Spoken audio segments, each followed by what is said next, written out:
Welcome to Inside Aesthetics, the world's leading podcast for injectors and aesthetic businesses. I'm Dr. Jake Sloan, an aesthetic doctor with over 16 years experience in facial aesthetics. And I'm David Siegel, an entrepreneur and business mentor with over 20 years of experience in our industry. Our podcasts are aimed at industry professionals, and any information or advice given is general in nature. You should consult with a healthcare provider before undergoing any treatment. You can also subscribe to us on Patreon for on-demand content for injectable and business education. Jake, Business of Injecting, Chapter 14. I'm excited. We're here with our good friend and patron, Elizabeth Lyvers, who is from Milwaukee. And we've just worked out Milwaukee is just above Chicago and on Lake Michigan, which I think, I could be wrong, someone's going to fact check me, I think the largest body of water in the world that isn't an ocean. We're going to go with that fact. Thanks, Mr. Statistics. I can't even speak this morning. Statistics. How are you? How's your week been? Good. Busy. It's gotten cold real quick in Sydney. Yeah, that's right. Well, not compared to American standards. Yeah. Well, compared to Sydney standards, because we had like this really long, warm sort of summer. And then almost within 2 weeks, it's like, holy shit, it's cold. I tend to find that happens in Australia. It's warm, and then bang, cold, and then bang, warm again. It's like a thermostat. And just to give people some reference, when I say cold, I mean, Sydney's a pretty temperate climate, so cold here is like 16 degrees Celsius. So, anyway. So you're basically saying we're pussies. Not that cold to where you're, Elizabeth. Does it snow where you are? Yeah, I'm assuming it. I know it gets real cold in Chicago. Definitely. Lots of snow. So this is nothing. This would be like summer for you guys. You've probably got your shorts on, singlets. You just enjoying it. Now, before we get into this podcast, tell me what you've been doing in our Patreon this week. I've actually got I've got a couple of things I'm publishing today. So I've done a talk. I've actually republished a talk I've done at a couple of conferences on what it takes to be a successful entrepreneur injector in this industry. So it's sort of like something I've presented before, but I haven't presented it to anyone outside of the room I was in at the time. So that's going up. And I've also recorded a session on how to integrate skin into your practice. I was doing an episode with Dr. Felix a little while ago, and one of the things that came up in conversation was bringing a therapist into your team to start offering skin. So I've got some strategies on that. What about you? Well, I've started doing what I'm calling patient case studies. So now we can't use our before and afters on Instagram and social media here in Australia, which is annoying. I thought, well, why don't we use those as educational material? Right. So started to talk through a lot of my treatment strategies, anatomy, but also putting out questions to patrons to ask what they would do rather than just saying what I do.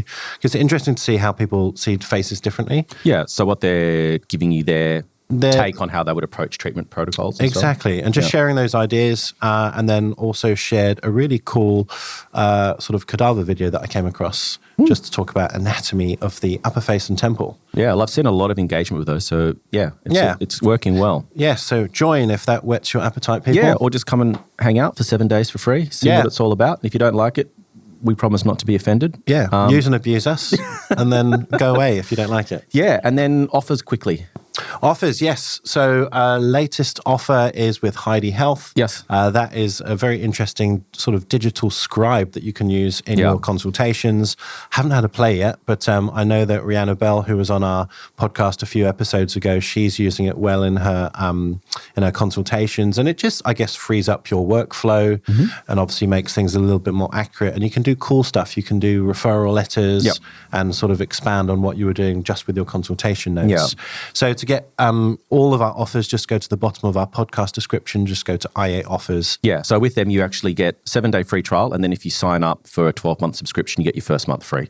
And by the way, if anyone out there listening has a supplier or a partner or a supplier or something that they think they'd like us to approach and see whether they can work out some kind of offer, put us in touch, because we obviously know what's going on here in Australia, but I know you guys are listening all around the world. So let us know. Maybe Elizabeth has got some suppliers that she can hook us up with. We'll find out on our journey in this podcast. Just to remind you guys, if you're new to the podcast, these Business of Injecting episodes, they are interesting. They, we'll find out a lot, obviously, about Elizabeth, where she came from and how she got into the industry, but we'll focus on her business and how she built it and what her plans are, maybe what her friction points are, how she found good staff and all that stuff that builds brands. Yeah, absolutely.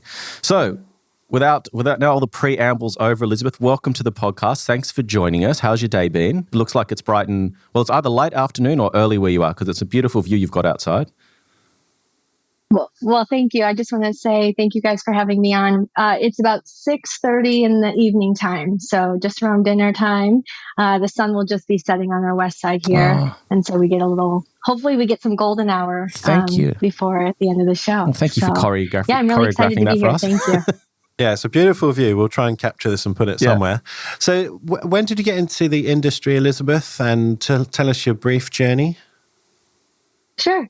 Well, I'll start with that. I've been a nurse for about 10 years.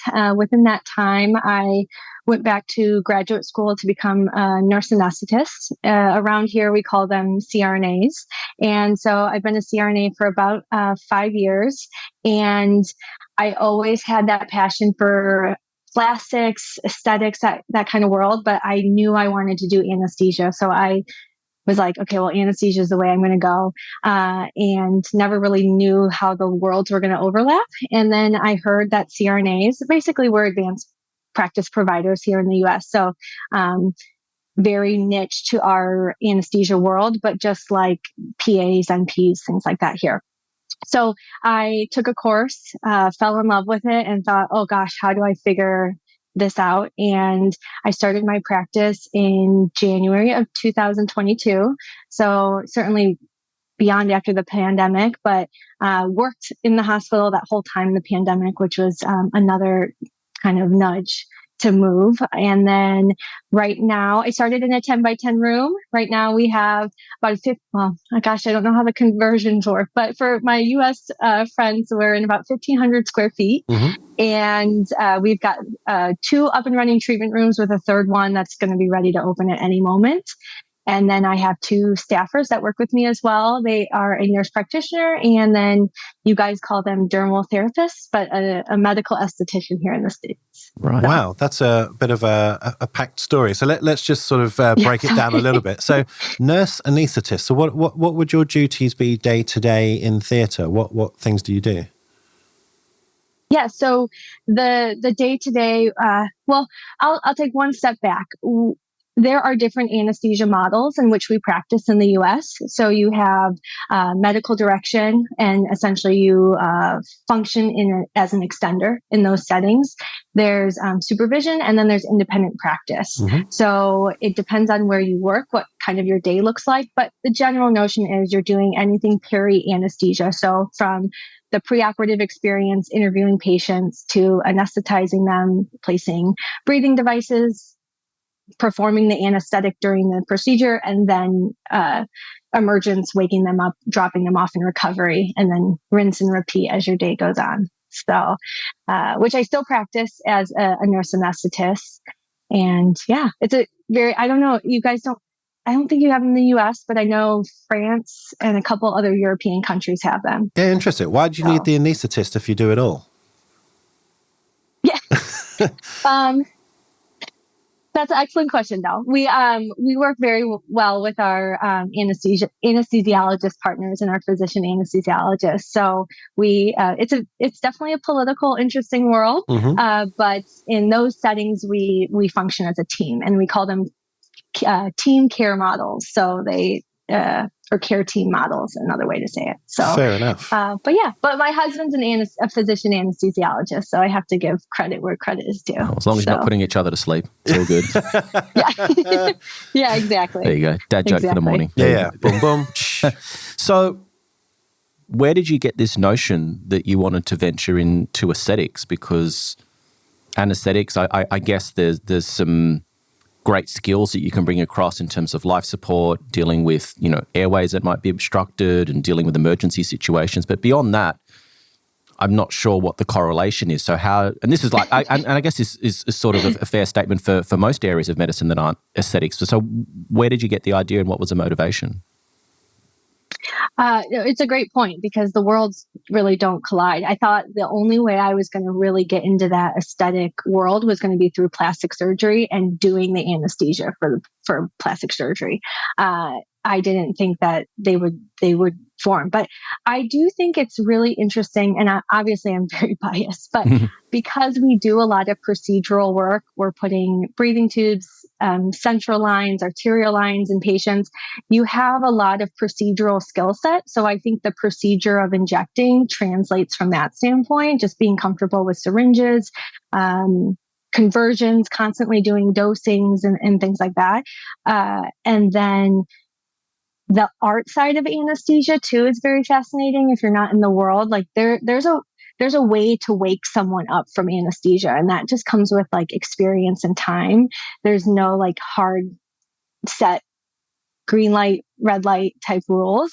And so I think that ends up really translating well for other CRNAs to become aesthetic providers in some capacity, because they get to they already come with that skill set. I think it'd be very challenging if you were doing like perioperative, stuff, or in a clinic, and you're just talking to patients, which is a great skill set to have. But then how do you translate that into functionally doing things with your hands? It's a big difference, or a learning curve, in my opinion.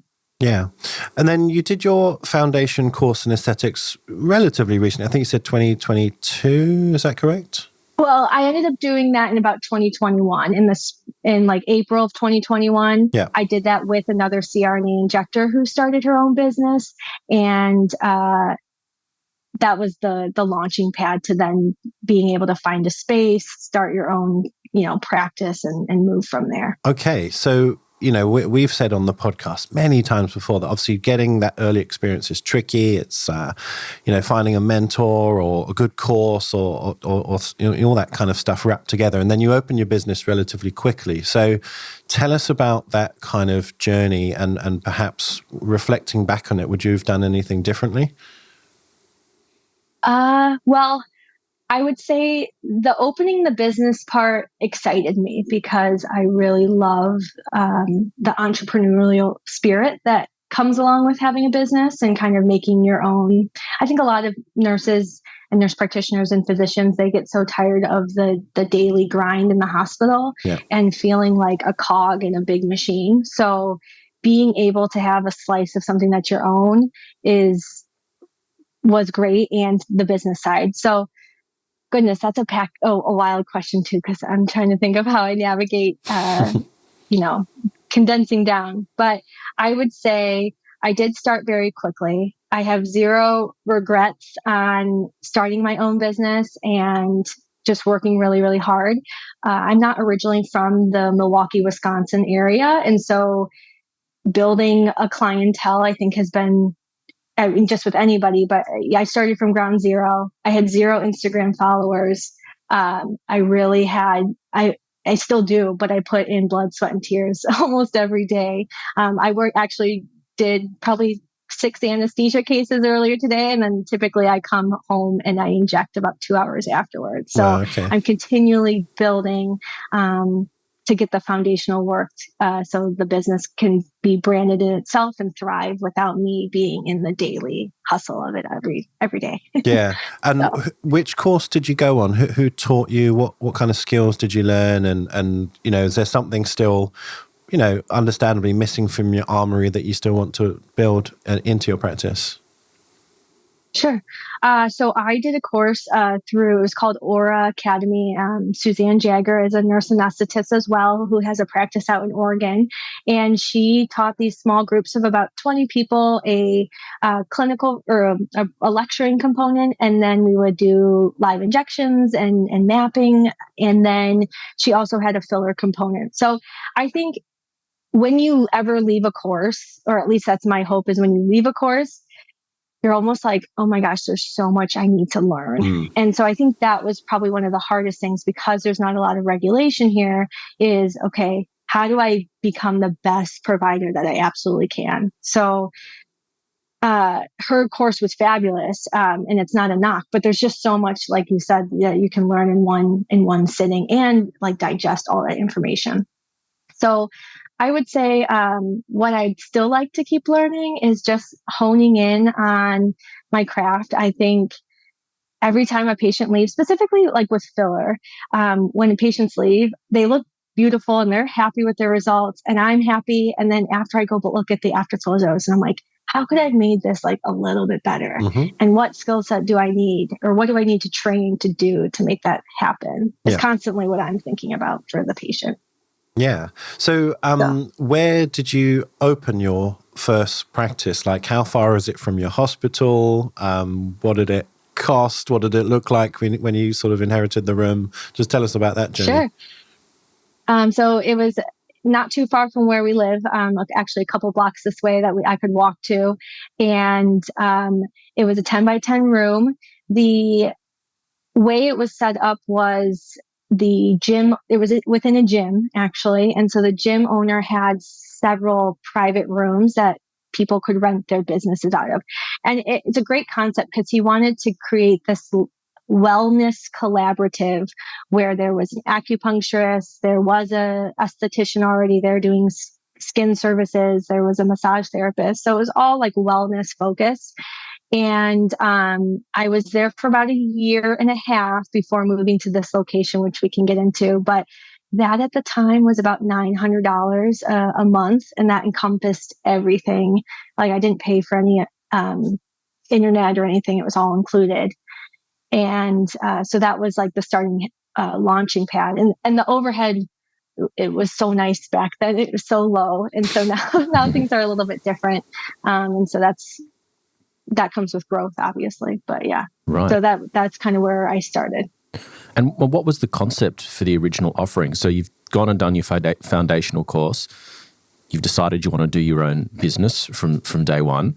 And so what was the concept? Did you offer everything? What services were you doing? And what was your vision? Sure. So I started off with Botox, neurotoxin and filler because that's what I had been trained on. But really it wasn't until probably 6 months in, I was doing a lot more filler. It was pretty heavy tox and just building that clientele. Like I mentioned, it starting from ground zero, and getting exposure and figuring out how do I network myself? How do I advertise myself? Where to spend money, where not to spend money? I think even now I still struggle with that. It's like kind of where do you start? So since then, and the other component of working in that space and subletting is you couldn't do anything that competed with the other practices. So I couldn't offer skin retail. I wasn't doing microneedling at the time because other people had essentially claimed those services. So I was strictly an injectable with Botox and filler.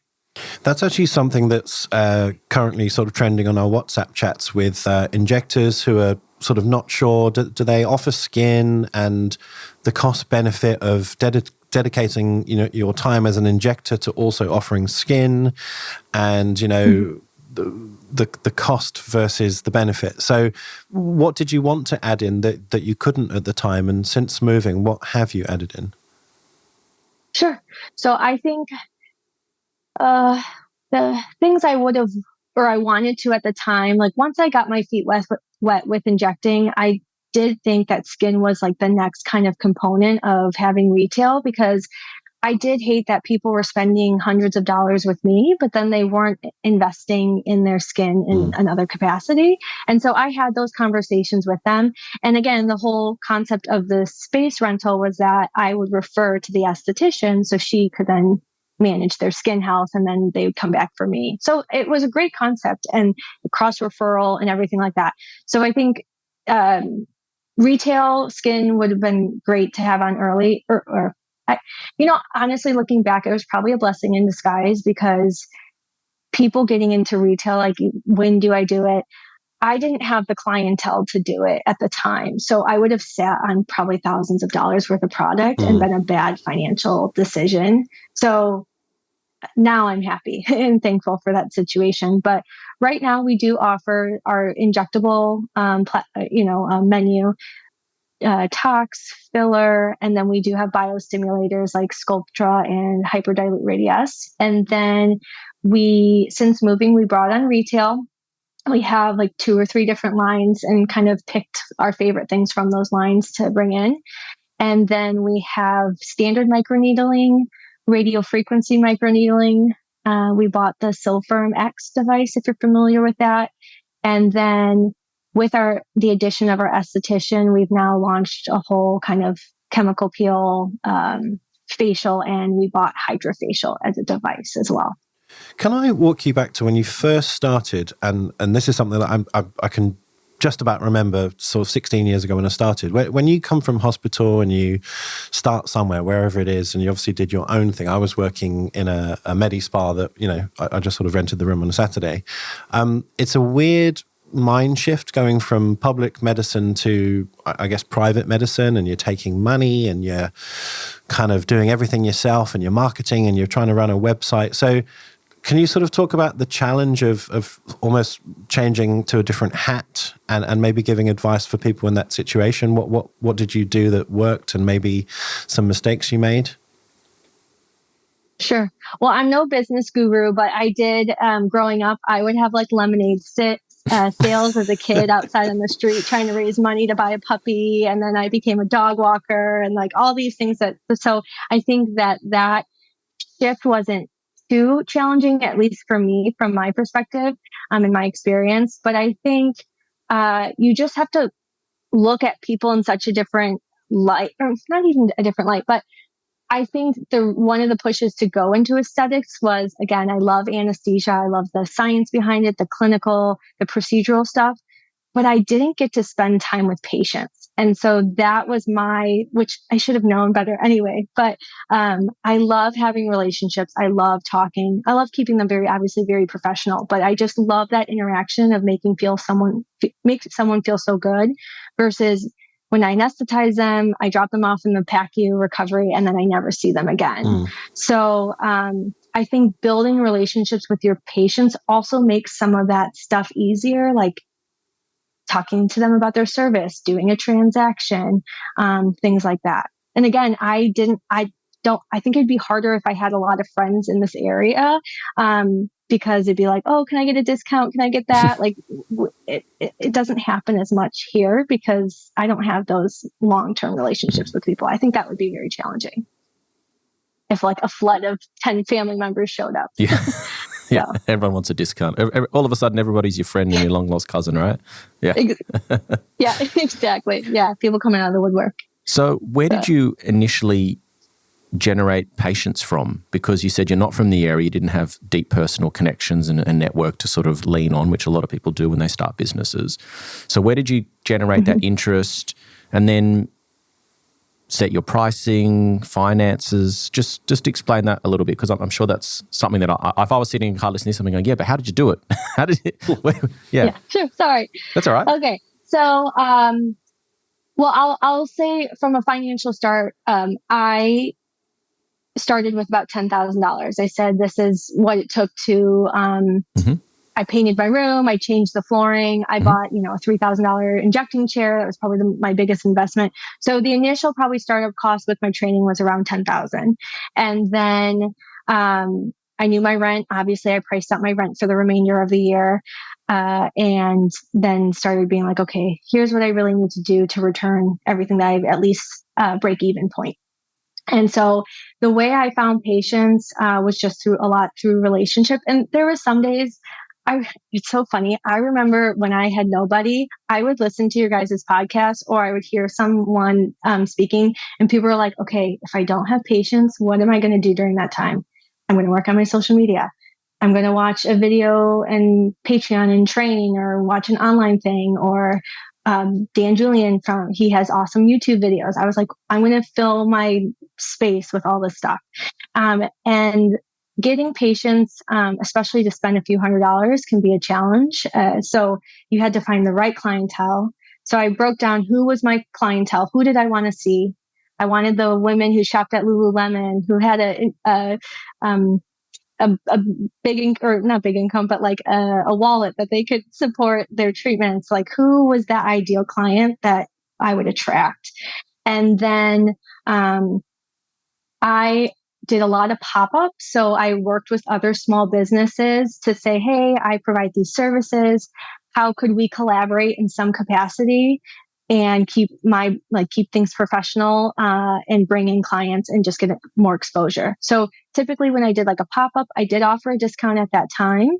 And then if I saw 10 people that day, usually about 5 to 6 I kept as existing patients. And I have patients from 2 years ago from doing Popups who still come see me. So, and I know sometimes the challenge is you do discounts and the people come out of the woodwork for the discount, and then they price shop and they go to the next provider because they're giving a discount. So, but I would say honestly, because I built good relationships and people felt the passion behind what I was doing, they stuck with me, which was very flattering. Yeah. So when you say pop-up, does that mean like going to other people's locations and doing treatments there? Is that what you mean by pop-up? That's a component of it. Yeah. Going or whether doing a treatment, if they had a private room that was suitable. I was like really picky on kind of what kept things still medical aesthetics. But so yeah, if they had a private room and we could inject, we would have people sign up. And then other things would just be if they were having an open house event, I'd be like, oh, can I come and just set up a table and talk about the services that I offer? So it was a lot of like hitting the pavement, giving out flyers just to say, hey, we exist now. Because I think that was the hardest thing is like, how do you get your name out there? Yeah. I didn't have a brick and mortar. It wasn't a front walk up.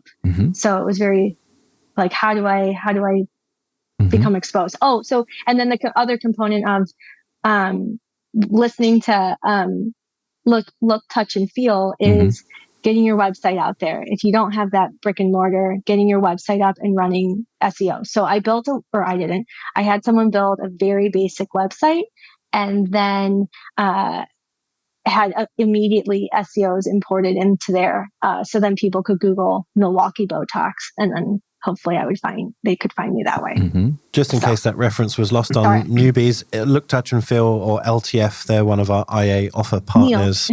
And we did at least 4 digital marketing podcasts back in the distant past. So go listen to those. Because it sounds like the information there was valuable for you. Yeah, definitely. And so how did those conversations go? Like, I'm sorry, I know I'm getting into the weeds here with the detail, but I think this is important stuff because it is getting harder to get noticed and get traction in the digital space. And we've spoken about it on the podcast before. You obviously need to exist. You need to have social media pages. You need to have a good website. But you can't rely on those, particularly say here in Australia where we've got all these advertising restrictions now.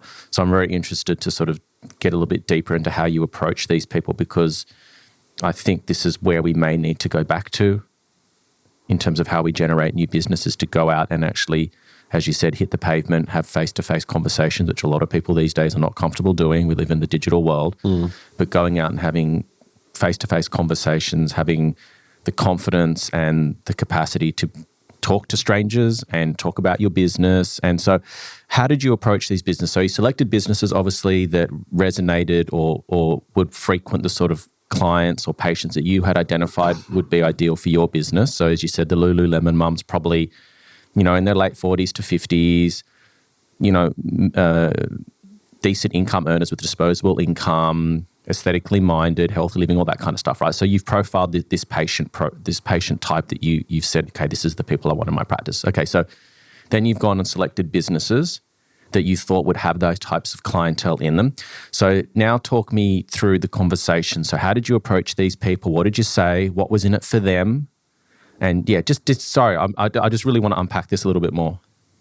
Yeah, no, I think it's important because just like with everything, the market, everyone is seeing a slight shift in the market. And so how do you differentiate yourself? Well, I think a lot of it comes down to relationship building. So if you do have your own practice, you can go to other business.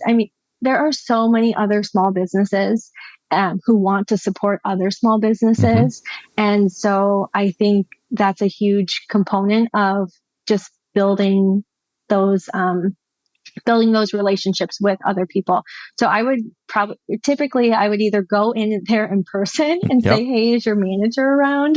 And kind of just walk in, which I despised doing, but I thought, gosh, if they could see a face, they're probably less likely to turn me down versus seeing an email. And then because trust me, I emailed people, I went in person and they still didn't talk to me.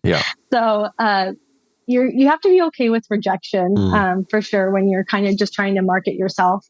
I would talk about who we are. Really, my pitch is we're elevating yourself. You're not doing these drastic changes. You're not looking fake. It's the natural, refreshed version of you. And so that resonated really well with this population that lives here. No one wants to know that they've had anything done. No one wants to share that they have had anything done. Now, I think that's changing a little bit, but that's the overall view in this area. It's very different from California, very different from Miami. Even Chicago, it's different. It's very, very conservative from an aesthetic standpoint. So if I looked, hopefully I still do look normal, but if I looked normal and I could talk about that to other people, they'd be like, it would open the door to be like, I didn't even think I would want those treatments, but you look great. And maybe I will do those treatments. So that was one way of kind of opening that communication. Okay. So you'd say to them, okay, this is who I am. This is what I do. Can you refer patients to me? Can I come and spend time in your space? And then what was in it for them? Like, so obviously you seem like a nice person. You're well-spoken. You're well-presented. You don't look like a freak. You look very presentable. But at the end of the day, what's in it for them? Like, what were you giving them in return for them allowing you to come into their space or talk to their clientele? So I think it depended. Some people just wanted a flat rental fee to use their space. Okay. They were like, sure, you can come in, pay us a few $100s. So I'd be like, okay, I'll do that. Some people who were interested in treatments were like, can we trade a service? And I'd be like, okay, sure. So whatever they said, I would normally charge someone to come in here for a few $100s. I said, I'll credit you that same amount towards the treatment. Yeah. And so those were two different ways to do it. And then some people were free. Some people were like, we would just love to have you at our event. We have different vendors. You can just talk about your space, and your business. And so those were probably the three different avenues we went down. And I've offered other things like, hey, if you refer so many people, we can figure something out and give you a treatment or something that you're interested in. Okay. That's great. And was that something that was like really outside your comfort zone? Like what were the sort of the mental conversations you had to have with yourself to sort of summon the courage to go and approach a complete stranger and in some instances get a no, because we've all got that little voice in our head, right? No matter what we're doing in life, something that makes us uncomfortable, whether it's a new skill, approaching a stranger. Everyone's got their own level of comfort and this voice that's in the head that says, what are you doing? You're an idiot. Like, they're going to say no. They're going to tell you to get lost. And it's really hard to shut that off. So how did you sort of mentally prepare yourself for that?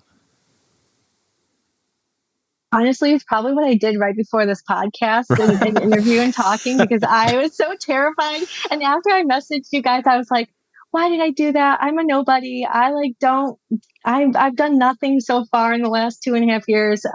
So yes, I think there's a lot of that imposter syndrome, a lot of that struggle to be like, I mean, I've gotten way better, but just to be like, okay, if they reject me, they reject me. It's not on me. Hopefully it's not a reflection on me. It's just a reflection on them. And I think the hardest part when I started out in just injectables was not everyone wants injectables, and that's okay. Not everyone is going to want them.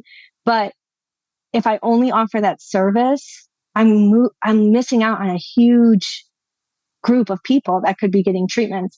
And that was one of the pushes to be like, I got to get my own space eventually. I got to offer these other services, but I have to not push, but I have to get really good at injectables and build that clientele so I can do all those other things. No, I thought it was really sensible. I mean, maybe you won't rely on that sort of tactic moving forwards, but just to get that initial inertia, but also identifying, who you wanted to see. Many clinics or injectors probably still couldn't pin down who they're actually seeing or who they want to see. They just take anyone. So was it successful? Are you now seeing that kind of niche of patient, or is it broader than maybe you anticipated? No, I think it's definitely successful. I would say the other thing that was really beneficial for listeners out there, if you are trying to build a robust group of patients, is go to luxury condo buildings, apartment buildings, where those people live. They'll spend money. So I did offer initial discounts for ex-residents, come and get 10% off your first treatment with us. And so that also allowed more people to come in the door. I would say, personally, I still work about 20 hours in the hospital, just for this remaining year, 2025. I'm going to relinquish a lot of that. I'm speaking, I actually do it. And then I'll put more time here because I inject about 25 hours. And I would say I'm anywhere from typically 70% to 90 or 100% full for the week. And then I do admin on, in the remaining hours. But I would say, oh my gosh, Jake, what was your question again? Well, don't worry, I'll ask my question again. I think it was, do I have a robust pool of people? Well, was your tactic successful? Did you actually get the clientele that you wanted? Yes, I would say that the clientele did show up and then they stayed loyal. And in my view, one person leads to another person that leads to another person. So if I can nurture that one relationship, and someone said, I felt so great when I walked in there, I felt, XYZ, they're going to tell their girlfriend. There's no doubt. So we have, continually seen referrals from patients.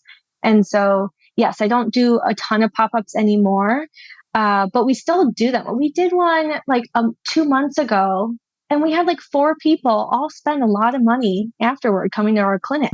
And so I was like, gosh, that was free. They just let us pop up to do education on skin. Yeah. And we brought samples. That's awesome. And so that was awesome. So that was great. Yeah, I watched a webinar maybe a week ago, and it was one of the larger pharma companies, but talking from a business building perspective. And even though I know it's different in the States, and of course we've had our regulatory changes here in Australia, the gulf between what you guys can and do versus what we probably traditionally never did and now can't do it's huge. So I think what you can do, you can be supported by pharma. Many of them have business development managers, but also they've got digital marketing sort of help, and often the pharma companies have apps where you can have patient loyalty programs, and there's all this kind of stuff that we just can't and don't do here anymore. So have you explored any of that? You guys don't even have. Well, in Australia, you can't even have like Ali, for example, is Botox. You can't even do rewards. So Ali, just to explain, it's almost like an app that lives on the patient's phone, as I understand, and a bit like when you get a coffee and you get a mark saying you've bought a coffee, you get a mark for saying you had Botox or Juvederm or whatever filler you've got, and it sounds very alien to us here, and maybe it sounds a bit. I don't know what the word is, a bit crass or a bit tacky. That's just how it is in America. That's just normal. Yeah. So I'm not going to sit here and criticize. It's just different. But to us, it's quite alien. But why not utilize it? If you can do that, why not? Yeah. Yeah. So in the United States, every tox and every filler platform except a couple have a form of basically, it makes the patient loyal to that brand. So they can use that reward as they've kind of ranked them or collected them over treatments at any practice that accepts them. That is definitely a great way to build clients. But I also recognize that those patients, if they come in and we happen to accept it and they like, I only want Dysport or I only want this, then they might just be brand loyal to that.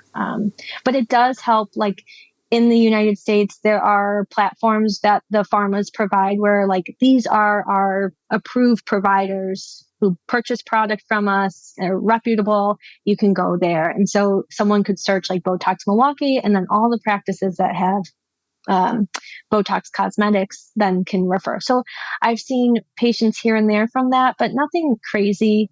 I would say in general, if you are planning to start your own business, be really nice to reps and treat them very well. And because that is another side of relationship building that I didn't realize. There was some learning, or not, that was great, but like there are some things from a business standpoint and negotiating that I did not have that knowledge at the time. And dealing with sample, I didn't know they could give you free sample. Like I should have just been a little bit more vocal about certain things, but having good relationships with your reps will definitely help, because they also can fund some of your promotional products, at least in the States, to say like, hey, we want to do a BOGO. You buy 20 units, you get 20 units. Can you help me on the back end with the free units that I'm getting the patients, but then I can keep retaining those? That helped a lot as well, working with them. because they want to see you grow as well. It's amazing, isn't it, what you can do in the States? I have to say, every time, the longer I've been in Australia and the more regulations ramped up here, my kind of ethical compass has got scrambled. I don't know what to think of what other people do in other countries anymore. Yeah. It's just different, isn't it? It is. It is very different. I was going to just add a couple of points of perspective in relation to what you're doing with your flyer drops and giving the percentage discounts. I've always liked the idea, like percentage discounts are good. I think in some ways they can psychologically cheapen what you're doing by offering the discount. I've always liked the idea of maybe putting a credit on someone's account. So actually, we're talking about semantics here. We're talking about like one word versus another word, which effectively is the same net result at the end of the day, but it's the way that it's positioned. So when you put credit on someone's account, it sounds less cheap.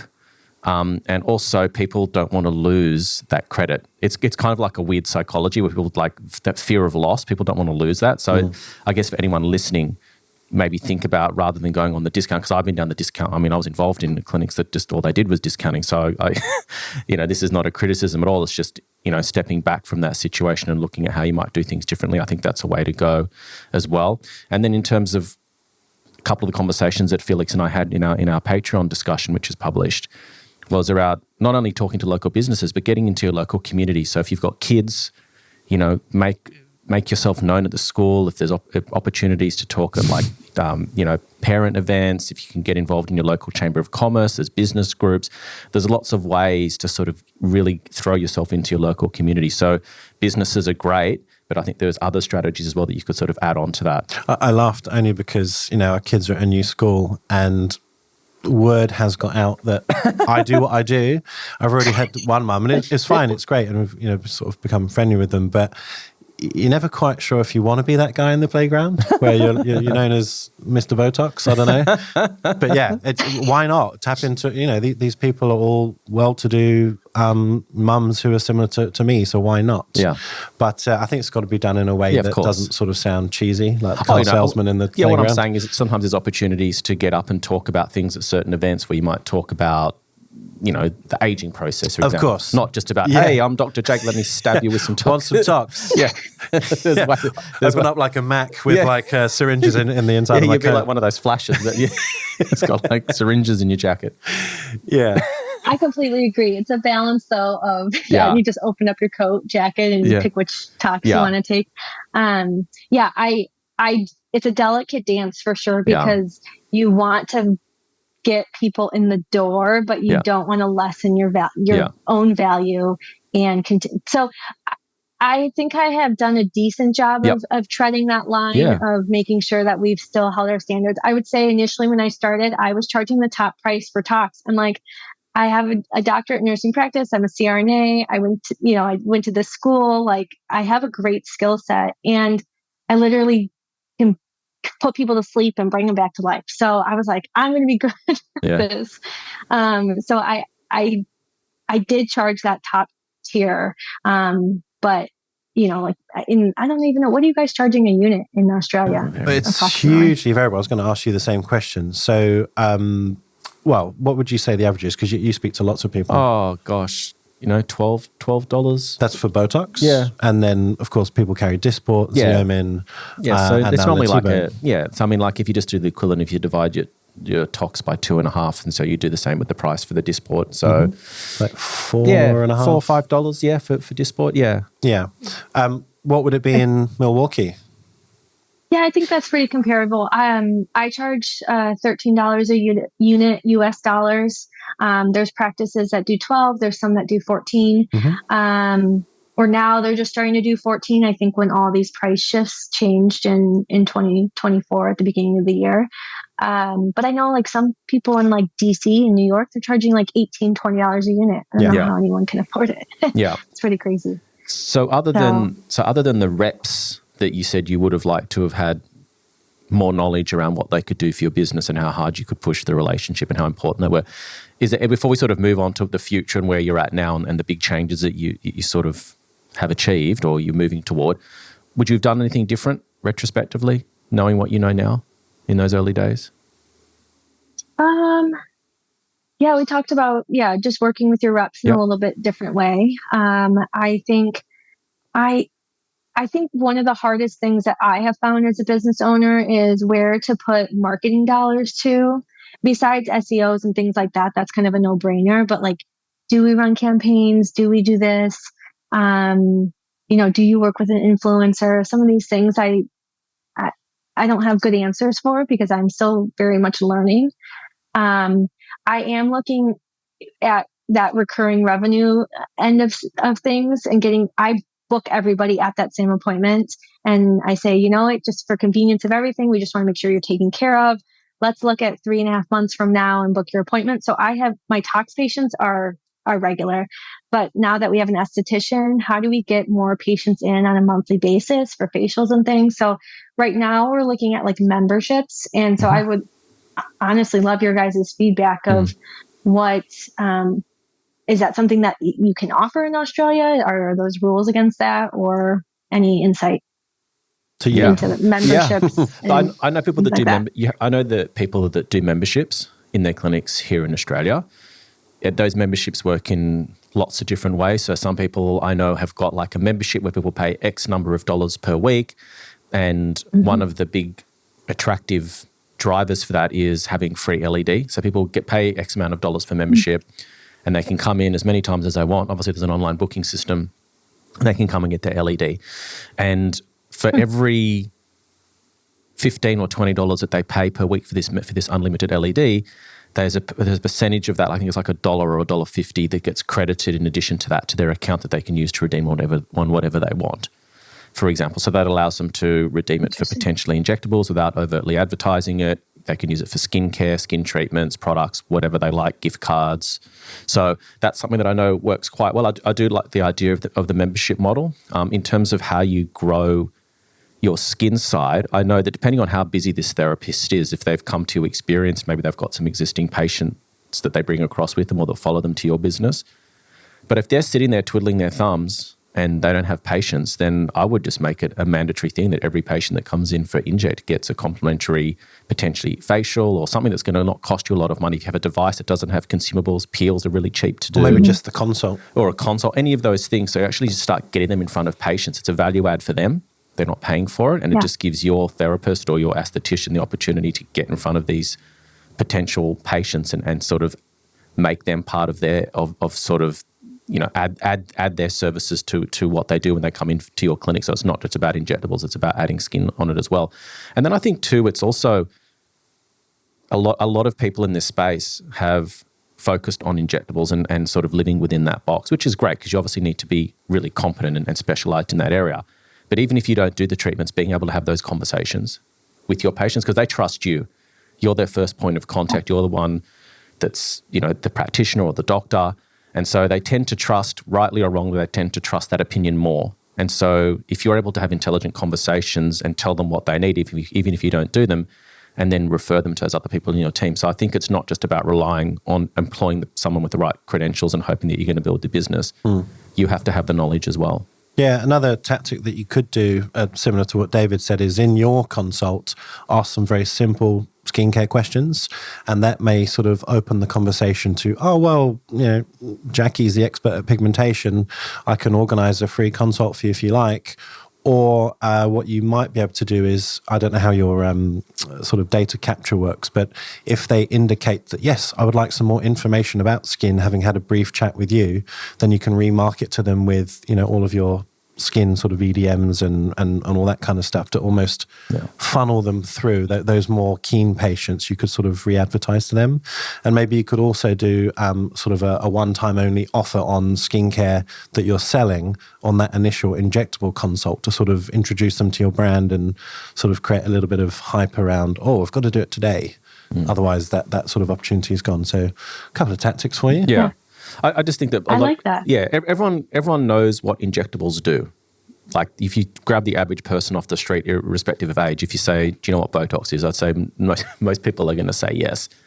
If they understood like what could be achieved with a peel or what does a laser do, there's not as much general understanding around skin treatments. And as part of the initial consultation process, I think it's really important that even, as I said, if you don't do those treatments, but it's part of your overarching discussion is how important skin treatments are to the overall plan of what you're trying to do together, because you can put all the volume in the face that you want and attack every static and dynamic line, but if you're not addressing pigment and texture, how good's the result going to be? How much more of a difference does it make when you've got all these other tools at your disposal to attack the skin from different ways? So I think it's really important that initial consultation is comprehensive and does include a skin element. Yeah. Can I ask you, Lyvers, what do the reps do in the States? Here the role, in fact, for each of the pharma companies has slightly changed, and to be honest, they do less and less hands-on now. But what do they offer you when they come to your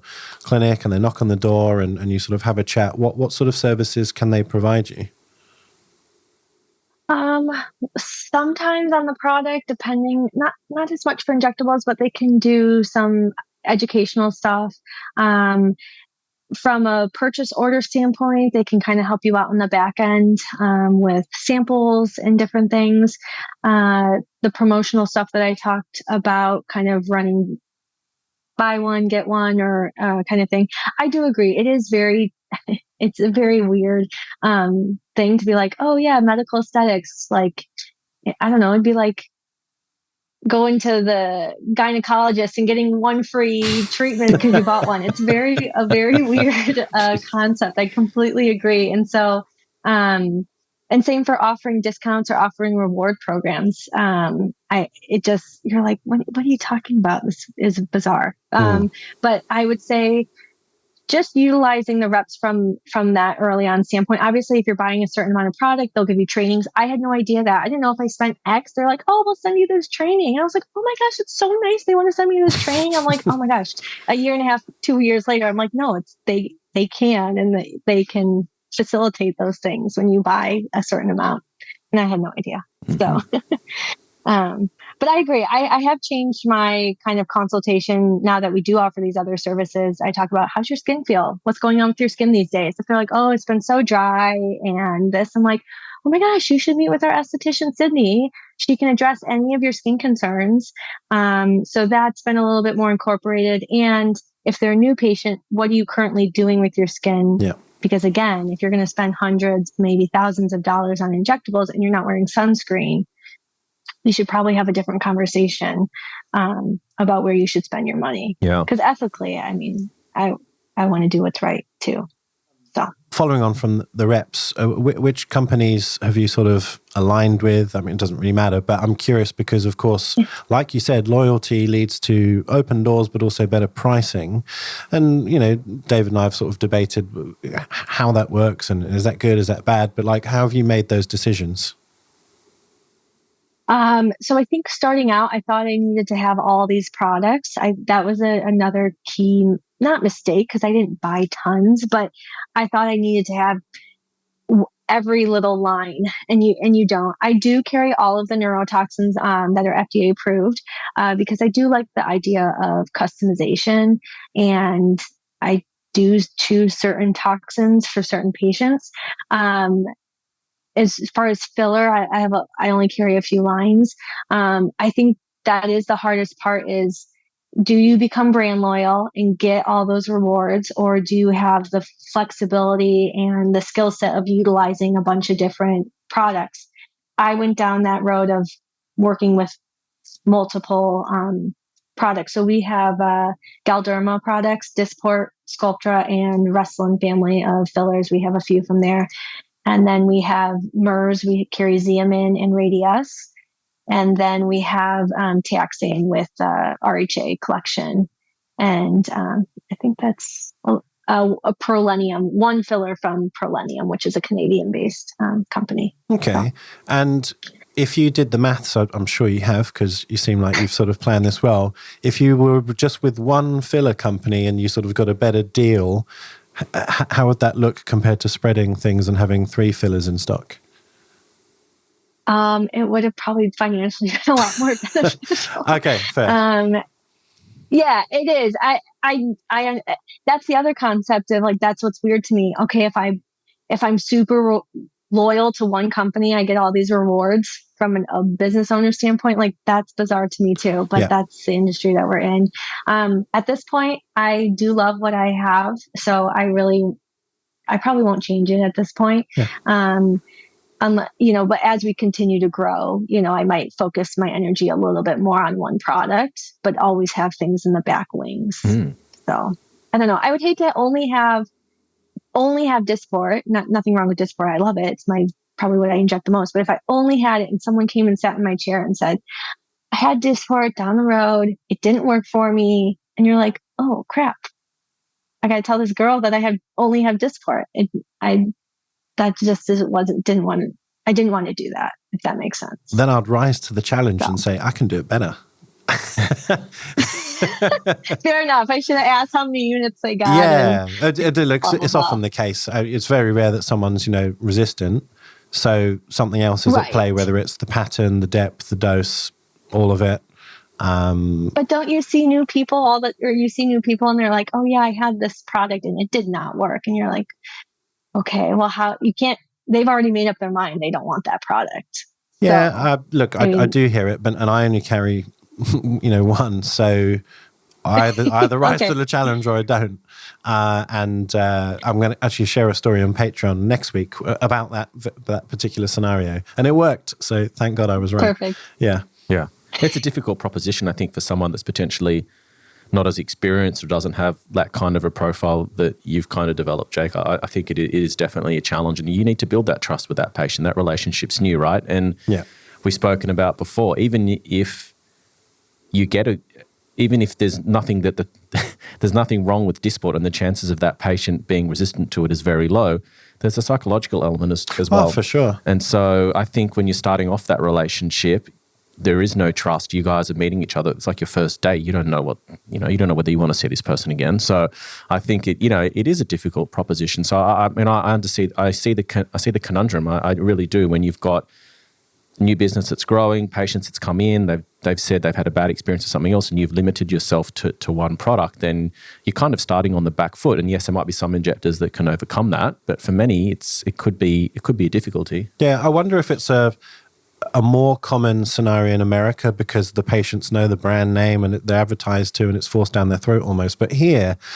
I honestly might get 1 in 100 who might voice, oh, I've had X or Y and that sort of chat, because really, and I actually think this is wrong, but many injectors here don't tell people what they're getting. It's like, and the patient will colloquially use the word Botox, but whether they actually get Botox is a completely different story. I personally recommend that you do tell them, but also you have it on your consent form, because that's kind of, I would like to know what's going in my face, whether it was an aesthetic procedure or a breast implant. I want to know what's in my body. Yeah. And when those nuances come up of resistance or dosing or didn't work here or there, it's nice to talk about the science and say, well, they've all got the same core neurotoxin, or at least the three main brands do. So it shouldn't make a difference if you're dosed correctly. But I hear what you're saying. It's a challenge. Yeah. So you've moved into a new practice. You've sort of, as you said, you've got a 1,500 square foot place. So you've sort of 10 times where you were at before, maybe more even. And so now you've got an NP that's working with you, and you said you've got an esthetician, and I picked up her name, Sydney, which is kind of ironic because that's where Jake and I are. It's meant to be. So tell us about how you've gone from like the 10 by 10 room with the $10,000 setup and knocking on doors and doing pop-ups, and now it's only 2 years in. So you've had pretty remarkable growth. So how did you sort of, I guess, transition so quickly, and what does your practice look like now? Sure. So I would say one thing that I didn't mention earlier is during COVID, there was something within our state of Wisconsin for small businesses. It was kind of like a bounce back thing. So if you were an incorporated business at a certain time frame, you were eligible for this grant. So my first year, I did get a grant for $10,000 that I didn't even have to pay back, which was amazing. So that ended up covering my upfront costs. And so then I could just focus on purchasing product and managing the cost of goods versus, generating money. So because my overhead was so low, I did end up profiting about $10,000, $15,000 my first year. And that was, again, just organically building relationships. And then as I kind of just was intrigued with like, what would it be like and what would the cost be associated with a brick and mortar? I then started running numbers, looking at what the going rates were for rentals, found out that they were a lot more expensive than I thought they were. And also that you were going to be doing 5 to 10 year leases with those rentals. So kind of just like took a little pause thinking about it. And then a realtor that I had been working with said, "Hey, I know you said you weren't going to rent, but would you be interested in purchasing a property?" And I was like, well, I never thought I would purchase a property. But then again, when my husband and I ran the numbers, I said, look, we're beyond like property taxes and HOAs or COAs. We're building equity. This makes so much more sense. So we funneled a lot of, because I was still working in anesthesia, I could funnel that money into purchasing and putting a down payment on the property. So we actually do own the property. And the goal is to continue, obviously, to grow and then slowly step back. And I can't remember on business episodes if you're going to ask me what my long-term business plans are. Okay, perfect. We can go there now if you want. Let's go. Well, I would love to continue to grow, at least with a really solid team. I have 2 amazing practitioners right now, and I think teams can make or break. I'm just imagining like horror stories of like other business owners and getting bad apples in their practice. So thankfully that is not the case. I feel very fortunate. But just kind of looking back, I'm going to slow down on anesthesia, hopefully start doing more aesthetics. And then the goal is to slowly back away, of course, and then team members can help facilitate and continue our growth. And then I've thought about 5-10 years what that looks like, but I would love if someone could buy my business. That would be like the end goal as a business owner. Your dream is to build the business and then eventually sell it. But I do have like these internal struggles of I would love for a practitioner to purchase it. But I'm sure a PE firm has more funds. So you're like, that balance of what that looks like. So I've talked these conversations with my husband of what this looks like, but I think it just depends on our continued growth and what the economy looks like too. Everyone is getting a little bit more nervous, I think, this year, more so than ever. Awesome. So, yeah. We're still obviously doing well and seeing patients. But I think it's a little bit more in the back of their minds now than it once was. So your NP, they're also another injector, are they?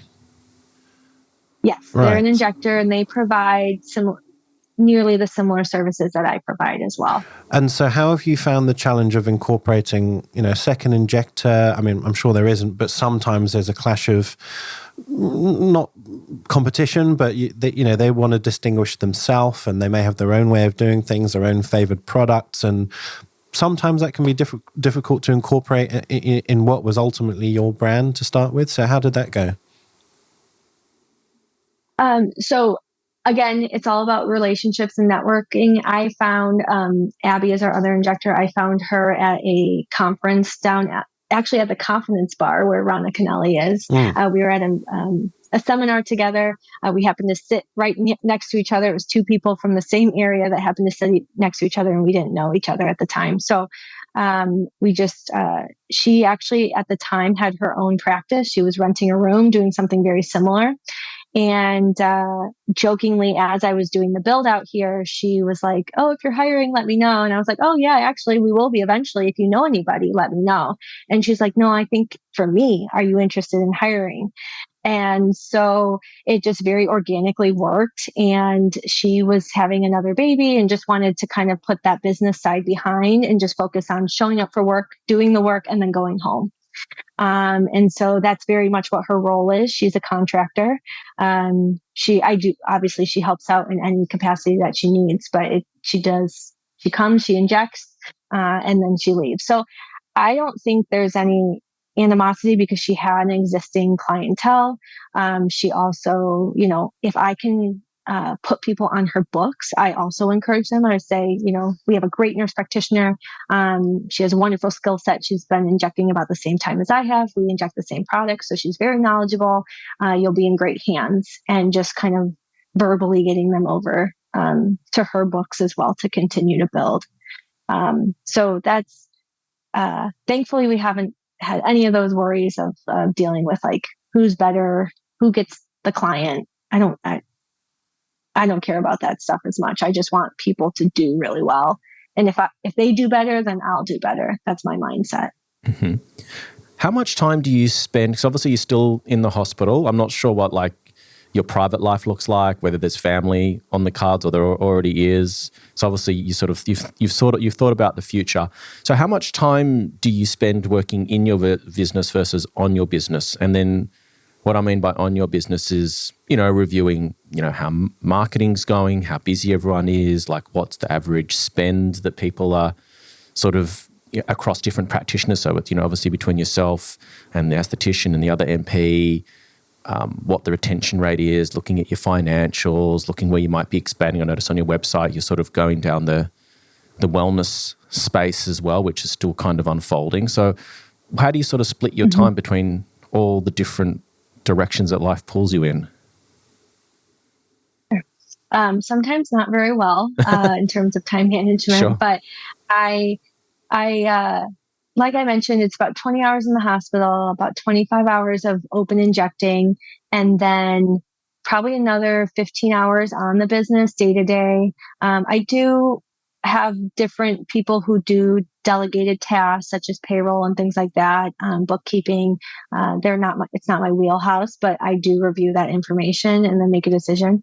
I actually am going through performance reviews right now, so I have some of those numbers on hand. But I would say the average client spend, it ranges, or average is going to be about $600, $650 a person. Wow, that's good. That is kind of across all spectrum. So an esthetician may do a $200 facial, and then she may sell a $200 skincare product. And so, and then if someone gets a filler treatment, they may spend $1,500.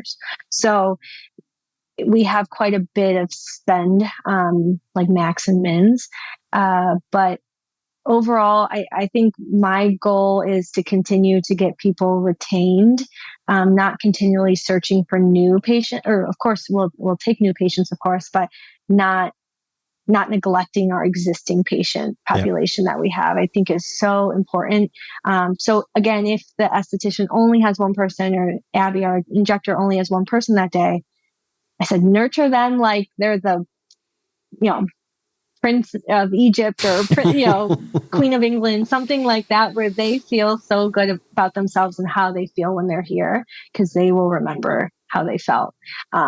So that's a little bit about the business side. I'm trying to think if there was anything else, like financially, in terms of our overhead now, it's astronomically higher than what it used to be. It used to be about $1,000 a month, and now with payroll and everything, it's 20x that. So, but I feel very fortunate. Everything's, for all that we've done in this space, it's going as planned. So. How do you plan out your social media and your marketing, and what specifically do you do? Do you have a plan? Do you have a calendar? Is it all ad hoc and made up on the spot? I would love to say that I have a social calendar and I know exactly what I'm going to post. And I tried that before and it works well. But sometimes just sitting down for the 20 minutes to plan it out can just be either daunting or exhausting. I currently do all of our social media. I also think that's one thing that if people do find us through Instagram, they feel like they're connecting with a real person. And so I have told myself that that's one thing that I want to continue to do for most of social media. We don't pay for any marketing ads. Everything's word of mouth. And now that we're in our new space, exposure, there's like a little river walk here so people can see our signs. We've got what we do in the windows so they can see. I would encourage people to do a planner. It's much easier. But just, I'm sure you guys feel the same way. But sometimes things just come to me and I'm like, oh, that would be a really good post. And then I'm savvy enough at Instagram reels now that I can make something usually in like a half hour and post it. So that sounds like a good mix. It's hard. It's also hard as a new injector, like how that was another thing. Like, how do you showcase your work when you don't have the existing clientele? And so I went down that rabbit hole of, okay, let me just educate. If I'm learning something, I'll regurgitate that and try to educate the patient so then they can be like, oh, I want that service if they were thinking about it. So would you encourage new injectors to start their own business, or do you think it's better to go and work with someone else first? And this is not a loaded question at all. I'm just curious, if someone came to you and said, Elizabeth, I listened to you on the IA podcast. I think you're amazing. Tell me what I should do with my career. I want to get into injectables. What would you tell them? I would say if you have the dedication and the perseverance and being able to accept the highs and lows of owning a business, and you feel as competent and most importantly, as safe as you can be, then I would say yes. We do need more injectors, but we need more good injectors. So if that means honing your craft for longer and doing more trainings, then I would say that's great. But I also think that getting your foot in the door at a chain clinic is also a great opportunity too, and can be a launching pad for you to make your own business. And funny enough, Abby, our nurse practitioner, she only started her own business because she went to med spas and said, hey, I want a job here. And they were like, yeah, you don't have experience. We won't hire you. And she's like, well, how am I supposed to get a job if I need the experience? And then so it's this cyclic thing that can be challenging. So I think it just depends on your gusto. I don't have children right now. It's just my husband and my dog child. So I have been able to this is my baby. And actually we've been going through infertility stuff for a long time. So I just joke like, this is my baby and this is what I was supposed to grow for the last 2.5 years. And we'll go from there. But at least all the foundational work hopefully is there so I can eventually step back. That's great insight. Something that came up in our WhatsApp just recently, and of course I won't give away the name, but someone sort of mentioned burnout or the threat of burnout from running their own business, throwing themselves into it, doing everything, wearing all the hats and spinning all the plates. And at some point you will have to kind of relax or step back or sort of, go on a slower lane. So have you encountered any of those things where you felt overwhelmed or like, this is too crazy, I've made the wrong decision? Or are you still sort of fairly stable and enjoying it? Absolutely not. No, I am very much enjoying it, but you definitely have those days that are tougher than others. It's more patience. Sometimes it's like, I need more patience. And then sometimes my husband likes to phrase it, you just need more patience with a C. Sometimes you want to keep the train moving. And so there are good and bad days about it. I don't feel burnout because I am super passionate about it and I do really like it. And even when sometimes I get a challenging patient, I can go home being like, okay, well, I did everything that I possibly could. And if someone, whatever the circumstances, I do think though that you need boundaries and you need balance. So those are things I am working on. So you can't, otherwise, you will definitely you'll make it unenjoyable at a certain point for sure. And stressing about the money and all of that stuff, you just gotta manage it in a way that's compatible for you to keep your sanity. Yeah. One bit of advice, and it works for me, it might not work for others, is, like you said you inject about 25 hours and 15 hours you're doing admin and other things. Actually timetable it, put it in your phone diary or your diary and say, okay, Monday morning, I know I'm going to do an hour of bookkeeping or whatever the admin may be. And it's coming, it's scheduled, it's there, you'll be in the office for that hour. And then when you go home, you're not doing it in front of the TV or eating into your sort of social time. So if you diarize these things and also diarize what you're going to do in that hour, you can just sort of help manage your sort of flow of your life rather than constantly being spontaneous and feeling overwhelmed. I would agree with that. Yeah. For sure. And your partner will like you a lot better if you're not on the computer at 10 o'clock at night sending emails. Yeah, I'm still learning, by the way. I don't always do that, but it sometimes works. And so where do you get your sort Likewise. of, where do you get your education and inspiration from? Like who do you sort of look to? Who are your mentors? That's an excellent question. I think I think it's great that Instagram exists as a platform to showcase people, but I think you sometimes as a newer provider, you could just get inundated with information and hearing people talk. I think I did do Dr. Arthur Swift's masterclass last year, which was phenomenal. I thought maybe I was too soon to do it because I wasn't this crazy advanced injector, but it really was a fantastic experience. If anyone has the opportunity, he was phenomenal. I'm going to Dr. Subio's needle art this fall. So it's nice to just a really refreshing take on the industry because there are a lot of things that are great and there are a lot of things that are not as great. I've had about 4 different Patreon that I followed. Ronna Kennelly would be one of them. She's fantastic. I've also done Dan Julian's. I've also currently on Erica Berry or Injector Bunny on hers. And then there's one more I'm blanking out. But sometimes you just I had to pause subscriptions because you get so much information that you're like, oh, I can't even keep up with this. It's not worth it. Or it's just not. Was the 4th one ours? Not the time. Yeah, and you guys. So you guys are the other ones. We're saving the best for last. Ah, right. So, and then, no, I truly there's so much free information from your podcast, which has been fantastic as a newer injector. You definitely level up being a Patreon member. I love the chats They're wild. Like you said, a beehive of activity.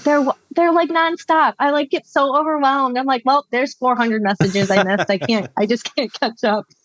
So I'm very impressed with how active you both are because it's a lot, but it's great information. So I'm very thankful for that. And it's also nice to just have a community. I think I have built a community the last 2 years of other injectors within this area. It's very a collaborative group of providers. But it's fascinating hearing what's happening overseas and what everyone else is doing. What you have cultivated is nothing compares. So awesome. Thank you. Thank you, Elizabeth. We appreciate that. Well, I got one more question and then we'll wrap this up. If you had unlimited funds or whatever, what would you add to your practice that you're not sort of currently doing? What would your dream look like, I guess? Oh, that's an excellent question. We have a RF microneedling device that I'm obsessed with. The only thing we don't have device-wise is lasers, which I could go either way on from a liability standpoint. But I would love to partner with a plastic surgeon. That way we can be a little bit more encompassing. I can still provide anesthesia if they need. We can also do aesthetics. I think that would be an amazing resource and tool and a collaboration that I'm looking for maybe long term. Well, there you go. I was going to say that's an interesting business plan. I'm sure you've thought of it, but what about if you did establish that relationship with a surgeon, someone local, and you could actually go and anesthetize them for their facelift, be there for their journey and do that whole holistic care? Would you still look after, would you still want to do the anesthesiology or not?